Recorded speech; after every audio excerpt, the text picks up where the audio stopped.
लाखों पेंशनर्स के लिए बड़ी खबर लेकर हाजिर हो चुके हैं।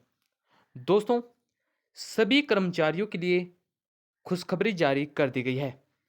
अब हर कर्मचारी को ओपीएस पेंशन का लाभ मिलेगा, यानी पुरानी पेंशन स्कीम का लाभ मिलने वाला है। तो सरकार ने क्या नया प्लान बनाया दोस्तों, उसकी जानकारी आपको दी जाएगी। और केंद्र सरकार ने कौन सा बड़ा फैसला लिया है जिसकी वजह से कर्मचारियों को खुशखबरी दी गई है, यह भी जानकारी आपको इस वीडियो के माध्यम से दी जाएगी। तो वीडियो को कृपया अंत तक देखिएगा।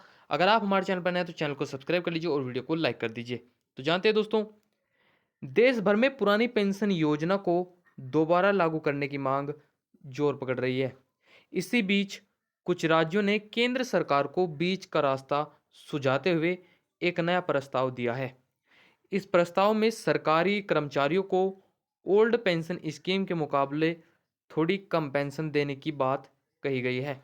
लेकिन महत्वपूर्ण बात यह है कि कर्मचारियों को ओपीएस की हर तरह हर महीने नियमित पेंशन मिलती रहेगी। यानी दोस्तों, इस प्रस्ताव में क्या कहा गया है, सरकारी कर्मचारियों को ओल्ड पेंशन स्कीम के मुकाबले थोड़ी कम पेंशन देने की बात कही गई है। जो प्रस्ताव केंद्र सरकार को सुझाया गया है उसमें पेंशनरों को थोड़ी कम पेंशन देने की बात कही गई है। लेकिन महत्वपूर्ण बात यह है कि कर्मचारियों को ओपीएस की तरह हर महीने पेंशन नियमित तौर पर दी जाएगी। तो वह कौन सा प्रस्ताव था उसकी जानकारी आपको दी जाएगी। तो वीडियो को अंत तक जरूर देखिएगा। क्या है नया प्रस्ताव? तो नया प्रस्ताव क्या है दोस्तों, उसके बारे में जान लेते हैं। इंडियन एक्सप्रेस की एक रिपोर्ट के मुताबिक कई राज्यों ने वित्त सचिव की अगुवाई वाली कमेटी को जो प्रस्ताव सौंपा है उसमें सरकारी कर्मचारियों को उनकी न्यूनतम सैलरी पर पेंशन देने की बात कही है। प्रस्ताव के मुताबिक सरकारी कर्मचारी जब सेवा में आते हैं और शुरुआत में उन्हें जो सैलरी मिलती है उसका 50% हर महीने पेंशन के तौर पर दिया जा सकता है। बता दें कि ओल्ड पेंशन स्कीम ओपीएस में सरकारी कर्मचारियों को उनकी आखिरी सैलरी का 50% पेंशन के तौर पर मिलता था। यानी दोस्तों, आपको बता दें कि नया प्रस्ताव क्या है। इंडियन एक्सप्रेस की एक रिपोर्ट के मुताबिक कई जो राज्य हैं उनके वित्त सचिव की अगुवाई वाली कमेटी में जो प्रस्ताव सौंपा गया था उसमें सरकारी कर्मचारियों को उनकी न्यूनतम सैलरी पर पेंशन देने की बात कही गई थी।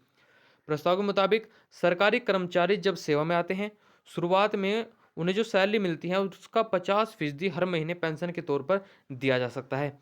बता दें कि ओल्ड पेंशन स्कीम सरकारी कर्मचारियों को उनकी आखिरी सैलरी का 50% पेंशन के तौर पर मिलता था। राज्य पहले ही लागू कर चुके हैं ओपीएस, आपको बता दें। तो दोस्तों, कुछ राज्य ऐसे हैं जिन्होंने पुरानी पेंशन स्कीम को लागू कर दिया है। राजस्थान, छत्तीसगढ़, झारखंड, पंजाब, हिमाचल प्रदेश ऐसे राज्य हैं जहां पहले ही ओल्ड पेंशन स्कीम लागू कर दी गई है।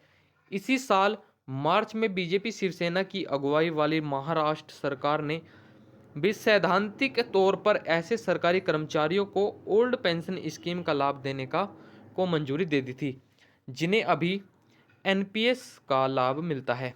तो दोस्तों, आपको बता दें कि राजस्थान, छत्तीसगढ़, झारखंड, पंजाब और हिमाचल प्रदेश में पहले ही ओपीएस को लागू कर दिया गया है, यानी पुरानी पेंशन योजना जो है वहां पर लागू कर दी गई है। इसी साल मार्च में बीजेपी शिवसेना की अगुवाई वाली महाराष्ट्र सरकार ने सैद्धांतिक तौर पर ऐसे सरकारी कर्मचारियों को ओल्ड पेंशन स्कीम का लाभ देने की मंजूरी दे दी थी जिन्हें अभी एनपीएस का लाभ मिल रहा है, यानी नेशनल पेंशन स्कीम का लाभ मिल रहा है।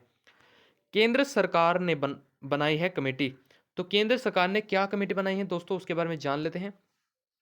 हाल ही के महीनों में देश भर में ओपीएस की मांग जोर पकड़ रही है। कुछ राज्यों द्वारा दोबारा पुरानी पेंशन योजना में लौटने के बाद केंद्र सरकार ने मौजूदा पेंशन सिस्टम की समीक्षा के लिए कमेटी भी गठित की थी। 4 सदस्यीय इस कमेटी की अगुवाई वित्त सचिव टीवी सोमनाथ पर कर रहे हैं।